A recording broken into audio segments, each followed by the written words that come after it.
for everything you've done over the last 3 years, and the previous Bob can thank you for the previous 4.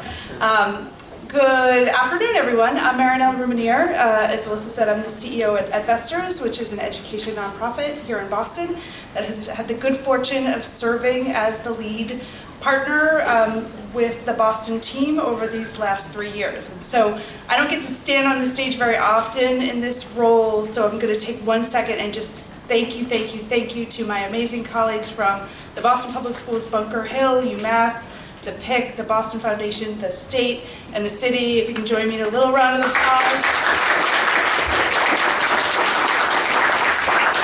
It's not enough for all the work you do, but it's a little bit that I hope is fuel for the journey that we've been on and are continuing to go on. I'm just so happy to see you all here. I love this city and I love sharing it with new people. We in Boston are proud of our rich history and our spirit of innovation, and we're also keenly aware of the paradoxes and challenges that confront us. That history begins with acknowledging that we are on the land that was stewarded for generations by the Massachusetts people.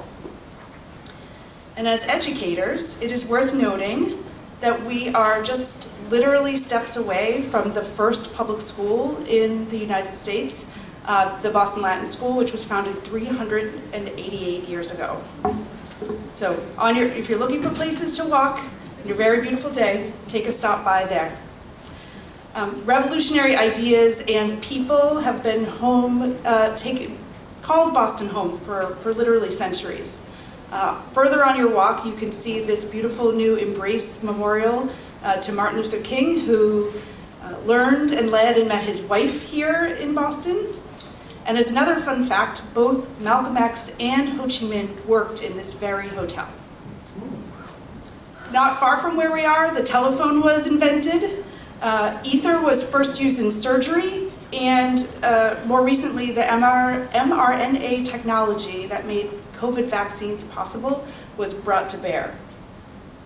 We are the hub of technology, healthcare, and life sciences. We're home to some of the country's most amazing institutions of higher education, where people from all over the world flock.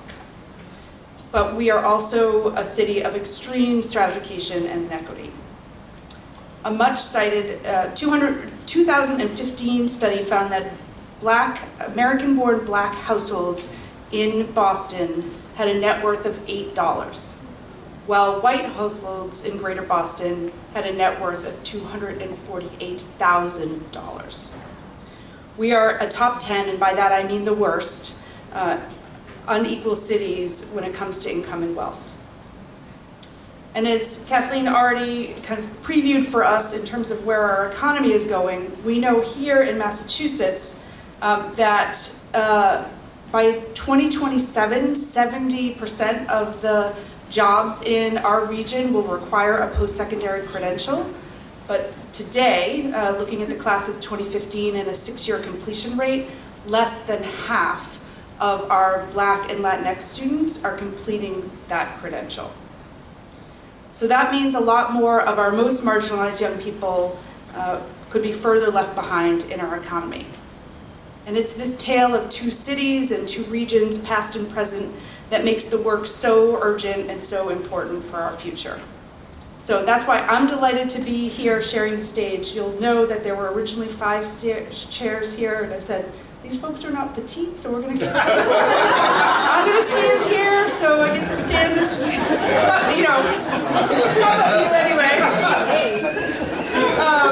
So I gave you a little bit of room by standing at the podium. I hope it helps. I'm so glad you all took time out of your incredibly busy schedules to tell the story of Massachusetts' effort to systematize high-quality college and career pathways throughout the state to focus on these issues. You'll all share insights into the what and why of catalyzing this work over the past 7 years or so, and how the state strategies have been developed and scaled, what work remains to really realize the full potential that we should be focused on for our young people. So we hope that through this conversation, the 4 of you will provide some context for the pathways writ large and in Boston, and the story will help all of you reflect on where you've been. So I'm going to just jump right in. just join me in welcoming, I'll just introduce very briefly the gentlemen who have joined me today. Their full and deep and impressive bios are in the website that ESG has thoughtfully put together, so please read them. But to note, starting with our Secretary of Education, Pat Tutwiler, who directs the Executive Office of Education, responsible for early childhood, K-12, and higher ed for the state. Earlier in his career, he was also the head of school at Brighton High School here in Boston, which is a new skills focal school for all of us here. Jeff Riley, the Commissioner of Elementary and Secondary Education, who oversees the state's education agency charged with building a thriving, stable, and equitable pre-K to 12 education system. Commissioner Riley also has a history in the Boston Public Schools, serving as both a district leader and a principal of a middle school, among other things. Commissioner of the Massachusetts Department of Higher Education, Noe Ortega, who oversees our public higher education systems and its institutions, which has made racial equity its top policy and performance priority. And last, but certainly not least, Assistant Secretary of the Office of Career Education, Bob LePage, who oversees career education for the state and who, very fortunately for us, is a member of Boston's New Skills Ready leadership team. So I will jump right in, and should I leave? Yeah, I'll leave that. You can see them twice. Just with a tiny bit of context, that we have a relatively new governor here in Massachusetts, Maura Healey, who's been in office less than a year and wisely appointed Secretary Tutwiler to his role. And so in that time, Secretary Tutwiler, could you share a little bit about where we are today, as you see it, related to pathways and the agenda that the administration has? What data drives that? Yeah, indeed, gladly. But first, this is my first time being in this space and being part of this incredible work. So really appreciated what I saw in terms of the celebration of the work that you all are doing, and it's great to be in community with all of you this afternoon. So quickly, first, I'm glad you pointed out that we are only 10 months into the governor's administration, because I intentionally lift up that with newness comes forgiveness and understanding. So we are just pushing off. But when we pushed off in January, we immediately developed a set of organizing principles in the education space to give shape and clarity to our thinking around the path forward in education on all levels in our state. And those organizing principles are stabilize, heal, and transform. Now, I know some people have heard that before, and we've been saying it a lot since we began in January. We think it's important because it resonates with the education sector.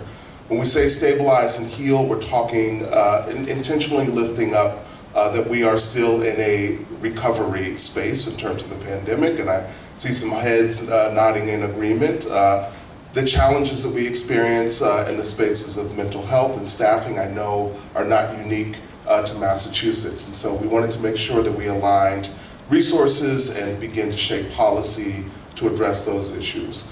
We also intentionally added the transform organizing principle to really underscore that we intend to meet the moment, right? This is a challenging period of time, but we want to make sure that we're pushing forward with an aggressive agenda that meets the needs of students in our state. There is not a laundry list underneath these organizing principles, just a few important things. Under the transform organizing principle, there are two. One is early literacy, and the other is a theme that we call reimagining high school, and that relates to why we're all here today. I can say, as a former high school teacher and principal, high school in this state has remained the same for a long, long time. We all know that, and it's time for us to begin to push to think about more aggressive and innovative models that meet student need, but then also put them on an appropriate pathway to a high demand career. And so when we say reimagine high school, we mean engaging, increasing engagement, and deepening relevance so that students are able to connect the dots between what they're learning during the day and what's needed in a high demand sector. I really appreciate what Kathy had to say earlier about the advising piece. It means deepening advising even before high school so that students can begin to think substantively about a plan to sort of meet their interests in relation to a potential career down the line. And there are two sort of big chunks of the Reimagining High School push that are not new this year, but ones that we want to double down on. One is the Innovation Career Pathways, and the other is early college. In the governor's first budget, she allocated $47 million toward that effort, which is a $13 million increase over the previous fiscal year to really sort of put our money where our thoughts and beliefs and values are, and that's extending this important work. We intend to, in the first 4 years of the governor's, well, her first term, 4 years, bring innovation career pathways in early college to half of the districts. We're expecting that half of all students will be engaged in one of these programs. We also expect that every single high school in the Commonwealth will have the MyCap program, the My Career and Academic Plan advising program, which I had in my former district in Lynn when I was a superintendent. Know the power of it. We want to see that expand. So that's just a not so brief snapshot of what we're up to and what we're thinking about. Given the depth, I'll take that as brief, Okay. Secretary. We have the benefit, as you've gathered, of a through line in this work through Assistant Secretary LePage, who has been in his role spanning 2 gubernatorial administrations of 2 different parties. What an amazing, like, wow, that happens. So what a novel concept. But you were in your role when this work started, Bob, and via New Skills for Youth. Can you share the story, how we've gotten to the place we are that the Secretary just talked about, and the foundation we're building from and the progress you've seen us make? Sure, I'd love to share it. First of all, I'd note that that picture you used is 7 years old. You can talk to our ESG friends about that. Not only was I much skinnier, I had not so much gray hair.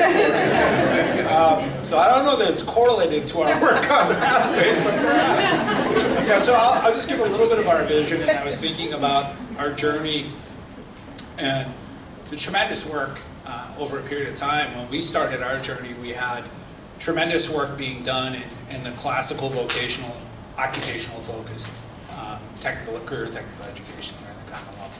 About 20% of our students in the Commonwealth were participating, and about 75 high schools were offering the program out of approximately 400 commissioner high schools, roughly 420 something. You know, our intent was really driven through our workforce development strategy, through what was called and is called still our Workforce Skills Cabinet, which was the intersection of education, labor and workforce development, and economic development. And our focus was very aligned to the fact that here in the Commonwealth, we literally were passing the great divide where we would have more people exiting our workforce, aging out, that's hurting, than coming in, just changing demographics. Both age demographics and population demographics. And as we looked at what would be the long-term economic prosperity of the Commonwealth, it was clear that doing the same old thing was not going to get us from point A to point B. And that we had to expand access and opportunities, and we had to have innovative and creative thinking collaboratively across not just our education partners, but across our secretariats, inclusive, I see Neil Sullivan, of how to better partner through our workforce boards and our career centers. And it really led us here in Massachusetts to add more options, be conscious of the original tenets of things like applied learning, work-based learning, alignment to labor, need and workforce needs, equity. So we ended up adding some really lofty goals. The Secretary has given you kind of where we are trying to go, which was we needed new options for our high schools. If you think of Catherine's slide of academic high schools and traditionally vocational schools or high dosage vocational schools, we needed additional options. So as the Secretary said, we added early college programs as an opportunity for our schools and our higher ed partners to drive student success and participation. We added innovation pathways, and just to give you a quick overview on innovation pathways, we really took the tenets that were given to us from New Skills at a national level and said, what we need is an option that is similar in construct to our technical education, vocational, but difference in dosage. So we needed to have areas where students who were interested in our priority industry sectors, defined through our WIOA planning process of the key economic sectors that are driving the short-term and long-term success, we need the opportunities for students to have career exploration, have college and career advisement, alignment of opportunities in the post-secondary level, work-based learning experiences, and sequencing of courses, both college-level courses, either through the work that Commissioner Ortega's team does in dual enrollment, or through traditional other opportunities, whether those were advanced placement is a very strong part of our network of education in the Commonwealth, or other types of credentials. So that was our theory of action. We need more opportunities, we need to increase dosage, and then underneath those we had to expand opportunities. So for example, we didn't have enough people doing applied learning in their schools. We needed to invest in infrastructure through connecting, what we call connecting activities, and our workforce boards to partner. We needed more schools to be able to provide applied learning. We pushed in with Commissioner Riley's team and what's called the STEM Advisory Council in the Commonwealth, dollars into curriculum, professional development for teachers. Hundreds of teachers have had the opportunity to adopt Project Lead the Way, Code.org, Amazon curriculum, others, to prepare things to happen. We now have, in addition to our original 75 schools, we are now at 60 schools, high schools, that are offering early college programs, all 7 regions of the Commonwealth. Hard to believe in a tiny little state you have 7 regions, but we have 7 regions. We have, in our innovation pathways, we'll be approaching 100 schools, assuming that they all follow the designation formal process to be approved this year, and almost half of all of our schools will now be adopting the MyCap platform. So in addition to those, we've used an important part of this framework that I think other people may not think about is we've used this framework for other parts of our strategy in the Commonwealth for career and technical education, particularly in thinking about our adult literacy space and saying adult literacy can be aligned to the framework, whether that was thinking about how we deliver adult education inclusive of college and career advising as a requirement, whether it's building programs that are incorporating CTE in them and English language learners, and then unlocking innovations in our strategies, something Commissioner Riley and then our Associate Commissioner in front did, which was how do we use our days more effectively?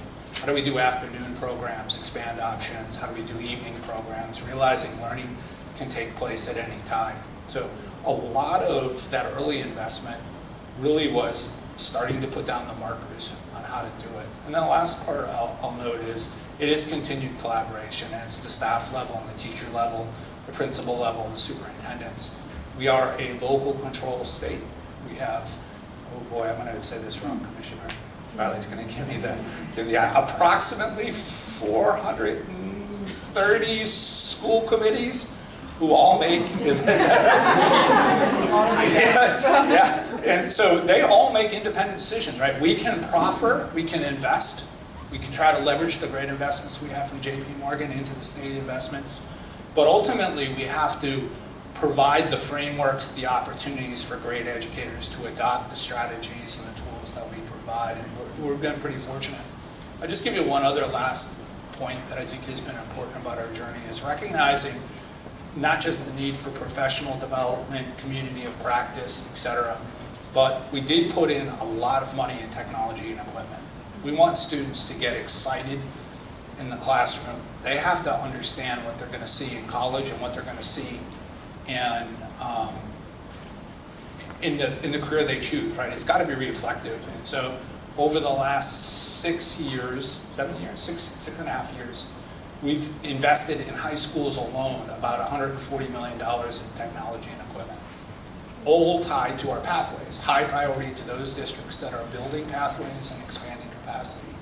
And so we're continuing to iterate on those models, but progress, but the Secretary has got plenty of work for us all to do in the next 4 years. And that program is called the Capital Skills Grant for those of my colleagues from other places, so I see Writing Furiously, so you can learn a little bit more about that, just like you learned about work-based learning and employer partnerships and MyCap this morning. So I appreciate both of you providing that framing, both in terms of where the priorities are and the why and how we've gotten to where we are.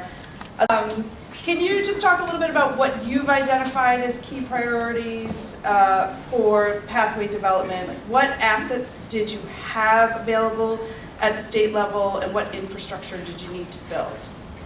Yeah, I appreciate the question. A few things to get out of the way. As the kind of native Bostonian here, as someone said earlier, I was an intern here, I was an assistant principal here, a principal, an academic superintendent in charge of the middle school, some K-8s, chief innovation officer. My children, my baby just graduated, my last one, from the Boston Public Schools, and I still live here. So if you have a pen, here are your restaurant recommendations. Florentine Cafe, Limoncello, and El Dente. These are all in the North End, which is a short walk from here. This is where the locals eat. And modern, not Mike's.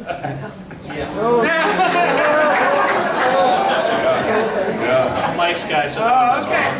We'll work that out later. there are other places where the tourists go and they'll pay $50 for a meatball, but that's where the locals go. So please consider that. I've done this before, but probably not with so many people from out of state. How many of you have children? How many of you would like 2 more? Good,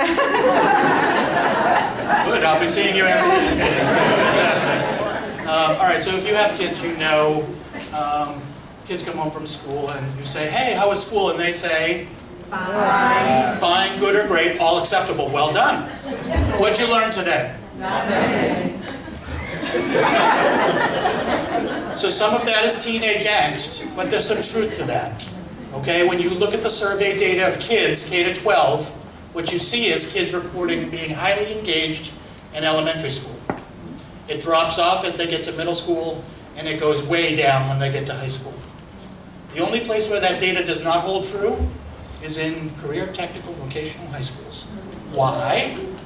Because they can see the connection to the real world. A lot of times our children in high school are going box to box every 50 minutes. They're being lectured at Monday to Thursday. They're being given a test on Friday. They forget the information by Saturday, and then they do it all again. Kids are desperate to learn. They want to be ready for their future. And yet we've been stifling them by not making those connections. When things like career pathways came along, and I came into this, I inherited some of this. This is the work of Bob and Governor Baker and Secretary Pizer. Neil Sullivan, who's a legend here, someone you should all talk to today from WIC in Boston. But it fit in with my conception that we need to change. Children learn through play. They want to learn about the world. They want to be engaged. And yet we've cut them off for that. So how do we use that knowledge to get back and reimagine, as the Secretary says all the time, the high school experience? And I think we have a unique opportunity. COVID, which I think we've agreed is like dog years for us, so although I've only been the commissioner for 6 years, it's probably more like 23.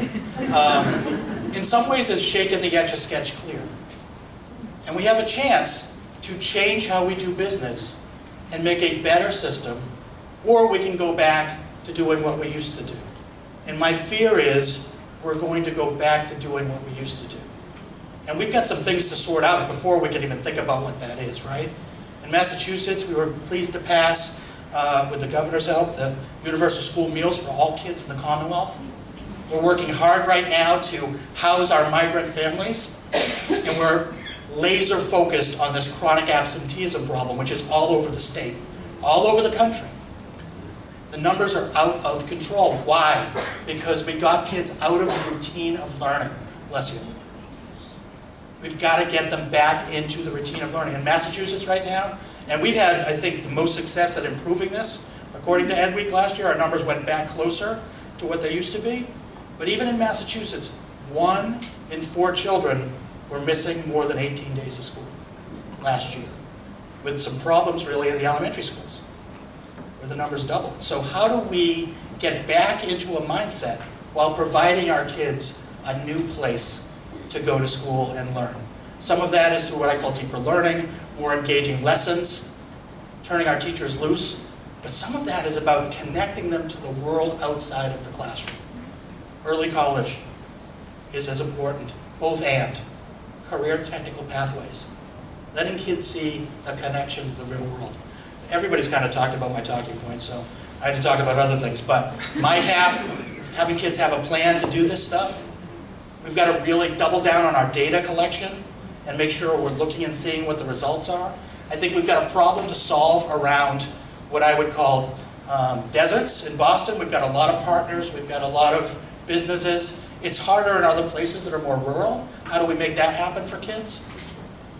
So we've got a lot of work to do, but I think there is a growing movement in Massachusetts to really want to get this done. If we want to get our kids back, we've got to keep them engaged. Career pathways. This is a no-brainer.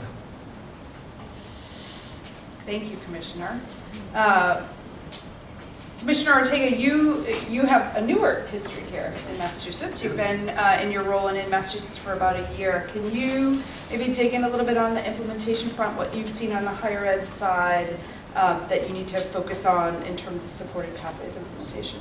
Absolutely, and so I think I am the newest entrant in the group here, and full disclosure, I started my career, and I'm originally from Texas, so I'm a long way off from the South. You can spot the Texans. Yes. You can spot the Texans. We're the ones wearing the sweater. And so we don't know how to particularly dress when we come into New England. It's supposed to be cold, and it is cold for us. So I'm extremely excited to be here, and I do want to just tap into what Kathleen had said in her remarks, which is today's a day of reflection, and respond to that question from sort of a reflective standpoint, building on what everybody has said here. It's interesting when you have sort of an introduction of a process that in order for it to truly take effect, you have to see that collaboration modeled at the highest level, right? And what you see here is how that collaboration plays out in order to make sure that things are effective. We don't have a colleague in the early ed here, but she would probably also say that it's important that we think about what's happening in the early years as you think about providing students with the knowledge, the tools, and the willingness to be able to move into a post-secondary pathway of their choice. So that's extremely important. I think it's important as you reflect through the things that you're doing, how are you adapting yourself as a leader to ensure that you create the conditions for that change to flourish, right? And for us, that's a really important thing. You also hear a lot about having to really change, and in some cases, unfreeze the norms of our institutions, of our K-12 systems, and our schools as well, right? There's a lot of norming aspects of it that have not been conducive to change. Every time I walk into a conversation as a higher ed person, people tend to look at higher ed as the progressive change mechanism that creates, transformational change. But step on a campus, they are slow in many cases to adapt to change. And one of the areas where you could clearly see it is when you begin to have a conversation like we're having right now, where our post-secondary institutions have to be accessible to all, not just a few, right? To all our students. It requires that you change the norming structures of that institution, right? To think differently about how you approach everything from recruitment to learning and to helping provide students with the support services needed to succeed, right? When we start thinking about what it means to integrate learning in the classroom with something applied that translates into a career, this is something that's extremely important that needs to really diffuse itself to the teaching and learnings that are faculty in our school. It's extremely important that they understand what it's like to change their learning in order to accomplish the things that my colleague, Commissioner Riley, had highlighted. Individuals at all levels, not just K-12 and early ed, but also in post-secondary, have to be encouraged and incentivized to be successful. Right? They have to be able to see the clear pathway of what this is all going to lead to. It no longer can just be an abstract approach to thinking about learning in the classroom and not providing people with the structures and guidance, right? So for us, it's really important that we think about how what we're trying to do translates into the pedagogy learning, not just happening in K-12, but happening in our institutions of higher education. You've heard early college mentioned multiple times. I started off my career early on as an enrollment manager, right? Spending times going to high schools and middle schools, recruiting students to get up to make a commitment to go to college, right? Creating a college-going culture in a number of those areas. I fast forward now to this part, almost 3 decades later. Early college is a game changer for how you approach encouraging students to connect meaningfully to post-secondary opportunity, right? It really makes a difference, and it doesn't keep us in this passive structure where we wait for people to select into a process. We create pathways early on where people can start engaging in what college going could be, and then begin to even work beyond that and aligning those pathways to career pathways that individuals can see. That makes a big difference. And for me, those are the things that have to transform when we do our business in order to really be effective. So early college to us has been a really great entry point. It also serves as an incubator for new lessons. You understand what it means to work with students who have contemporary concerns. Sometimes I think we're disconnected by the needs that our students have at the moment. We think about all the things that are just basic needs that often get forgotten as students transition from secondary to college. But it also changes the approach that faculty and others have to how they see and visualize students when they're coming into campuses, right? Early college puts us in an area where college truly feels more like an entitlement instead of something that people select in. And then all of a sudden it forces us to change, once again, as I mentioned before, our norms, our approaches to how we do work. And that translates over into how we approach support services, the things that we consider to be important, and also how we approach our thinking around recruitment, etc. So these are all things that are transforming the way that we do things here, and puts us in a position to create the conditions to ensure that students can successfully come into our colleges and university and complete. Thank you so much, Commissioner. I appreciate the way both the commissioners, you focused on implementation around these things that are kind of unique to the state and the bully pulpit, which is, I heard about pedagogy and I heard about sort of norms and using in the best possible way, like this Trojan horse, right, of things like innovation, career pathways, and early college to get folks to do things differently, to get everybody to do things differently.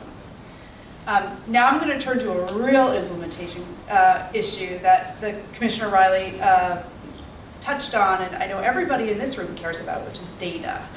So this is going to be for everyone. It's something, as you heard from Kathleen, is a focus across all of the sites and is an enabling condition, frankly, for us to be able to do this work, to shine a light on bright spots and identify challenges.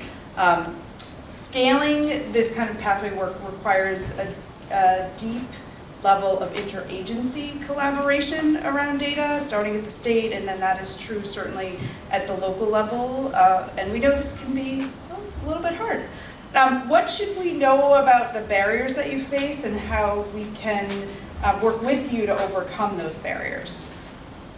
Who wants to start?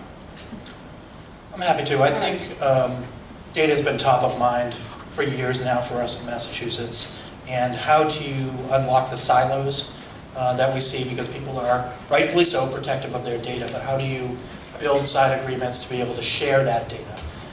An example that we're using now is coming out of our work with Brown University and Dr. Pape, getting wage data and connecting that to school outcomes. So we're able to tell high schools how their kids are doing 10, 15 years down the road with wage data. I think we're able to go deeper in the future, connected to some of the pathway work, connected to the early college work, in a way that will give us insights that we've never seen before. And let me give you an example. People have heard of the Perry Preschool Project, right? Where kids got to go to preschool and they had some academic gains, but those gains wore off after a few years. And so initially they thought the program was unsuccessful, but they kept tracking the kids through the years, 10, 20, 30, 40, 50 years. And what they saw was unbelievable, right? Kids that went to preschool had higher wage data. They were more likely to vote. They had better medical conditions, or fewer medical problems is probably the better way to see it. Less incarceration rates. So initially it seemed like the program wasn't working. But when you scaled out and looked at it in a different way over time, it actually had a profound impact. And so we're trying to bring that scaled out lens to the work we do in schools, because there are golden needles and haystacks of data in Massachusetts right now. There was an article in the Globe, that's our newspaper, probably a year ago, talking about something happened in Revere, Chelsea, and that area where kids were way outperforming what other people who lived in that kind of similar setting were doing. So we need to go and investigate those cities and towns. What were they doing in the 1980s for their kids that moved those kids so far up the ladder of success compared to a comparable socioeconomic status community that may be just 2 miles away, right? So how do we continue to use that data to better inform our practice going forward? So I could give a little bit of context on data, because I think there's the data from the broad impact, and then there's the data of the commitment of making granular changes, which isn't always the sexy topic when you talk about data, but I just want to give some of our experiences and why we made some data preparation decisions in our pathway discussions early, particularly with Commissioner Riley's team. Was we knew that if we wanted to be able to show success, we had to be able to track these students. And when we started, we didn't have a way to do that, right? So we had to create new codes for each of these pathways to be able to say, not only are they in a pathway, but what school are they in, what type of pathway are they in. We then had to have dialogues about, okay, within our constraints, we have to be able to be conscious of, are they fulfilling the designation requirement as a school of ensuring that students are taking college-level courses? How are those reflected? In our case, industry credentials. How are we going to capture industry credentials? Elizabeth is shaking her hand. We only had one data field. You could put in an industry credential. So what do you think we got from everybody? OSHA. Yeah, I saw the woman back there shaking OSHA. She said it before me, right? So we had to change data systems. We had one code. A student either participated in work-based learning or they didn't. We didn't track capstones. We didn't track the difference between a vocational intensive co-op experience versus internship experience. So we had to be thinking in part of what are we going to need to be able to look at the success of these students 5 years from now and start that process now.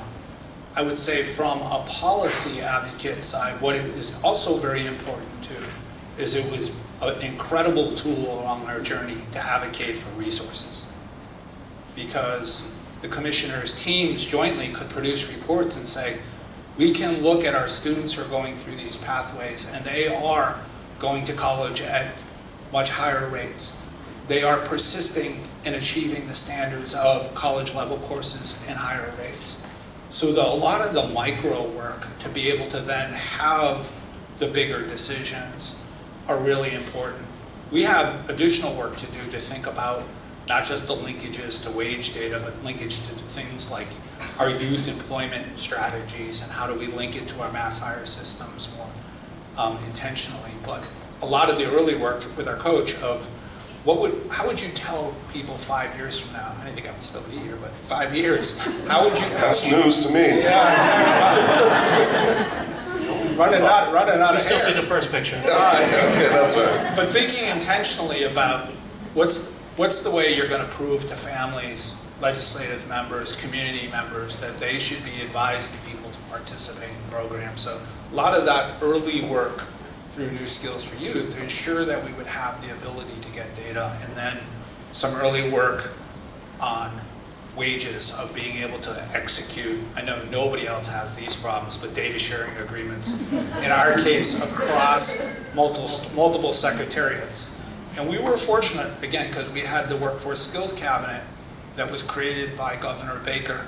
And so when we said to the Skills Cabinet, we can't get Secretary, I don't remember which secretary it was, Secretary Walker at that time, we can't get your data, we don't have an agreement. The answer was, you guys are really talented staff, go figure it out, come back with an answer. There's just not, we just can't have that as a long-term problem. But I think it's the thinking ahead to data systems that are really important. And then for us, continuing to link college-going data to the continuum is something that we've struggled with, because the data systems aren't aligned and the lag systems, right?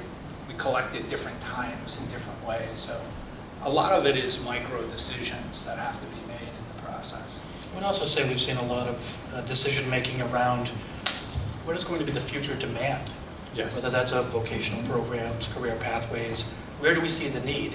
And so we try to amplify those places where we think there's going to be a demand, and we try to perhaps reduce areas that we don't think are going to be lucrative for children going forward in their careers. And that's been something that's been going on at least since my time, and I thought it was pretty impressive. Yeah, a good example of that, since it's Climate Day here in the Commonwealth, and nice weather, we arranged that, but the governor and the chief climate officer are releasing the climate report. But that's an example of climate and clean energy as big business here in the Commonwealth. And Commissioner O'Reilly and Commissioner Ortega's team working jointly this year to just recently announce that we're creating a climate and clean energy sector pathway program to start to build a pathway to higher education of inform students about those types of careers. Also based on student interest. Yeah. Happy to chime in as well, and I think it's a tremendous privilege to be able to be in a state that has such a commitment to the understanding of using data to inform decisions, right? And I recognize that not everybody may be in a similar situation. And I think what it's important to kind of think about as a lesson, because often this challenge prevents folks from trying to be more intentional in the design of a program that potentially ultimately needs to measure the efficacy of the outcomes, right, as you're thinking about the impact it's having on students. And the idea is that even if you're at an entry point, we often get opportunities to provide something that maybe the legislature decided was going to be an important priority at the time, and then we find a way to integrate it into our vision and goals. And those things don't often provide the kind of room that you would need to be very intentional about data and data measurement. But you also, if you have an attitude of trying to see everything as a potential thing that can be measured, you find a lot of opportunities to begin to move into the space of creating kind of the robust data set that will help you make informed decisions. Lots of the things that we're talking about are sort of integrated systems of data that are longitudinal in nature that allow us to be pretty predictive over time on outcomes for students. But there's also data tied to the experiences of individuals going through that program, right? Something that's more qualitative, experiential, that could come from both the students who are participating, maybe even the business sectors that are collaborating with them, the people who are providing the services, and even the observers, right? The parents and others who can provide input on helping you create a robust way of being able to determine the kind of impact that's happening, right? There's a technique that we learned as we were going through some work, and another shout out to a coach, Alyssa here, an idea of using empathy interviews as a way to start an initiative. And essentially it's a way where you meet with people who are even in the design element of a project. You begin to ask them questions around the expectations that they would have and invite them to provide you with some insight even in its development, right? Those things end up being really good baseline data to help you realize how far have you gotten from the original goal and design of the program, and how much further you need to go. And I offer that out there as those of you who are trying to sort of build something that's robust, who are trying to navigate the challenges of data agreements. There are other entry points that you could begin to initiate in your data collection. I would also encourage you to think about what it means when you do simple things like an intake form for someone to be part of a program, that you see what kind of impact that could have in its collection as well, to do some measurement. Oftentimes we're trying to go back for things that were done 15 years ago where someone at minimum had an intake form that brought someone into the program. It isn't always thinking about something that's future facing as well, right? So if there are opportunities that you have to seize on, I would encourage you. It's a way to overcome some of the challenges as you move into the data collection space as well. Thank you for that, Commissioner. I appreciate something I've learned from you. Your inside view now is like, we could be a little more urgent. And that's a way to be more urgent as we tackle some of these really big system problems. I could ask questions all day. My colleagues, do you have questions for our esteemed state leaders? Use your wait time. Exactly, I'm learning from the best. Great. Can you introduce where you're from? Yes. Thank you. I've got a big mouth. Michael Gagne from Dallas. Jeff, I loved your comment about how the interest in school drops from elementary to high school because of the lack of the experiential learning component.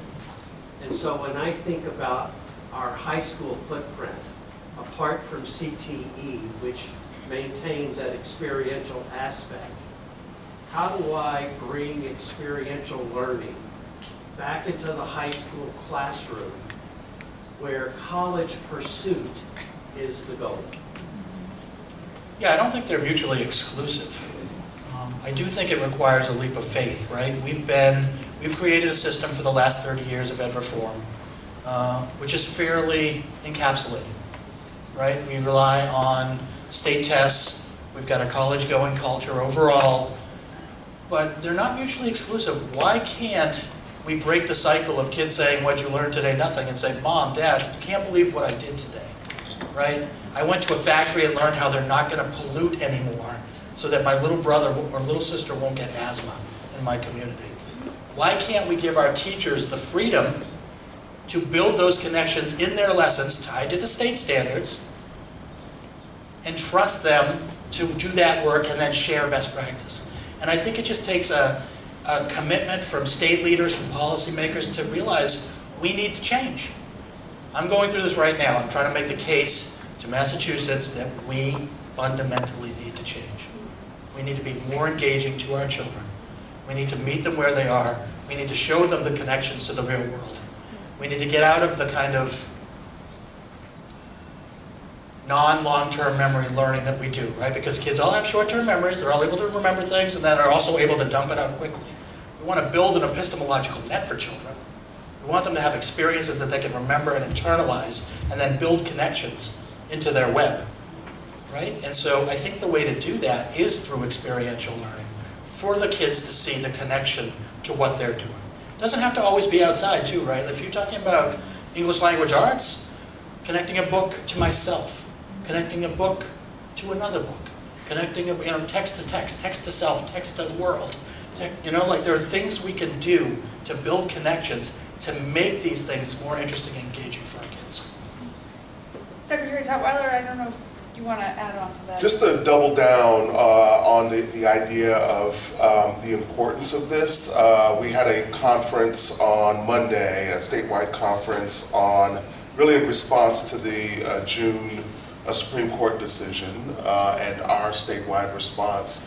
And a high school student who attends a high school in Metro West Boston that I would say definitely has a college-going culture. The student leads the State Student Advisory Council and lifted up that their #1 priority is more career-connected activities for students in schools like that. And so in some ways, I wonder and worry about who are we trying to convince that this is important, right? The kids are saying yes, right? We all believe that it's important. We see the incredible data behind its power. Who do we need to convince to, sort of move in this direction in a meaningful way? So I would just add that the students definitely. And haven't you and I heard continuously about how our vocational programs are graduating kids that are going to college instead of going into the trades? Right? So there's a demand issue we have in Massachusetts, which is about vocational education, it's about career technical pathways. And so we're starting to see schools really move in this direction. And I don't think we're getting a lot of fight from the school administrators, the principals, but I think we almost need to give people more permission to do it. Yeah, I would add that not only do we give them permission, we have to think about them, as commissioners do, is a continuum. I think sometimes when we have these dialogues, we use it as a definitive experience. Work-based learning, okay, how do you define that? Well, that should be, a work-based learning experience should be external, should be a minimum of 150 hours, and it should take place over no longer than 22 weeks. That's not the standard in Massachusetts, but I'm using that as something and thinking about where we've tried to develop a practice of saying, how are we meeting the students where they are? How do we do things of scaffolding experiences? What's the difference of having a guest speaker? What's the difference of doing a tour? a new tool that our sister agency, Mass Tech, created called manufacturing mashups, where they take a central location and bus in kids to learn about, man, we were fortunate last week to be at the Basketball Hall of Fame with John DeLigo, who hosted 300 or 400 kids from our pathway program. So you just come in and learn about manufacturing. Schools, higher ed partners brought in robotics, all different equipment, college and career advising, you know, and then other things that along the line of work that Neil Sullivan's team and others kicked off about how to do virtual internships as projects led by industries effectively. So I think you have to think about a quiver of opportunities. All of the things that, as the commissioner said, when you say to students, do you want this, do you want that? Your parents do it. Parents, not me. How come we can't get more internships? We need more internships. I think you have to think more globally. And then the last thing that we have really tried to do in the last year or two is thinking equitable about internships and realizing that transportation, even in a small city like Boston, you can take, some of you will experience, the cab will be like, I want to go from Fenway to downtown. You're like, that's 4 miles. We'll say, yeah, 30 minutes. Because it is 30 minutes on the wrong day. $600. $600. Take the T if it's working. I'll say that, but maybe walk. It's good health. But Beautiful day. It's a beautiful day to walk. That whole idea of scaffolding and intentionality, you know, we're fortunate this year to be able to use some dollars to provide high school students paid internships, directly organized through our mass hire boards and our career centers who are out there working with our schools to be able to say, don't let the barrier of an employer saying, I don't want to put them on our payroll. Let's put them on the mass hire payroll, or we have an intermediate work-based learning. Let's take that out of the equation. Let's take travel out of the equation. Let's try to figure out those things that we can try differently and then scale. But it is a continuum. If we don't think continuum, you'll leave a lot of students behind. And how do we try to build it into our accountability system? To say that this matters. Yeah. When I was a principal in Boston, I had an expanded learning time school. We had probably the highest scores in the city, outbeating your average suburban kid despite a high poverty school. But I spent almost as much time on high quality enrichment opportunities, including things like internships with citizen schools, you know, theater, because there are skills that come out of that a kid can use in life that don't show up on my state test. But boy, I'm going to have a dogfight on my hands on that. Well, but I think it needs to be done. We need to change how we are doing business. I think that I'm looking at faces in the room who are willing to be part of that accountability dogfight with you around this. So that might be a policy dangle to hang out for future conversations. I think we have time for one more question, if there's a burning one from the team. Yes, our friends from Denver, yes? Bless you. No? Yeah. Yes? Hi, I'm Elisa from Denver, and my question is for Jeff. You mentioned tracking students 5, 10, 15 years down the road using wage data. Can you hear me? Yep. All right. This is exciting. Anyway, so wage data. How did you disaggregate? How did you figure out what students were CTE pathways and what they're doing? Yeah, so we 1 year, 2 year. How do you disaggregate? So we are just in the initial phase of this where we're able to drill down to the high school level, and the next step is to try to disaggregate based on some of these new codes we put in, so that we can get better and better at this, because we don't have the ability to say right now that nursing, medical assistants is going to produce X for us in the future if we do this, right? We do have the ability to say this high school is producing kids overall that are at comparable levels to another similar SES, socioeconomic status high school, above or below, right? And so we're working right now on trying to build that data, but of course it takes time too, right? So the data we have is, the wage data we have is on kids that graduated more than a decade ago. Right? So it's a continuous process. Education is about constant gardening, but without starting it, you're never going to know and be able to really make a policy case for why this is so critical. And I think we are starting to see data come out, not just in Massachusetts, but across the country, about why vocational programming is so important, about why career pathways are critical, about kids being disillusioned and disengaged from school. And so I think there is a case to be made, but a lot more to be done. And it's complicated. I just add, you know, Okay. you look out 10 years, when you get into dialogues like de-identified data, and then you got to match it against driver license or home address or and employee codes, and is this employee code aligned to this zip code and SOC code? It is complicated, but you got to start someplace. Zip and SOC codes I learned from Bob LePage, so thank you for ending on that. I'm going to do a lightning round here because we're at time.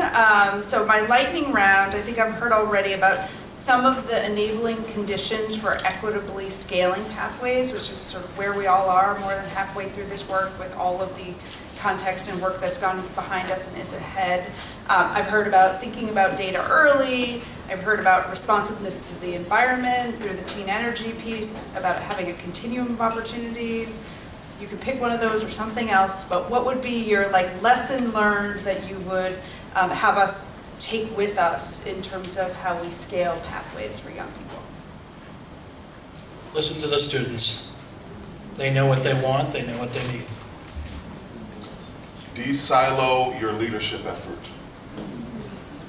Recognize areas where you might be the thing preventing change. Am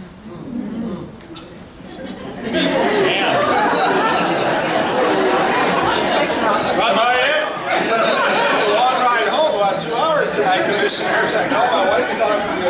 I would say, very beginning, we always use the word progress.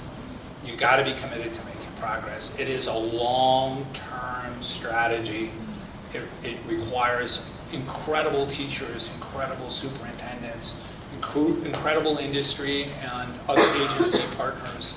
And you have to say, every day we're going to work to make progress, to turn around a battleship.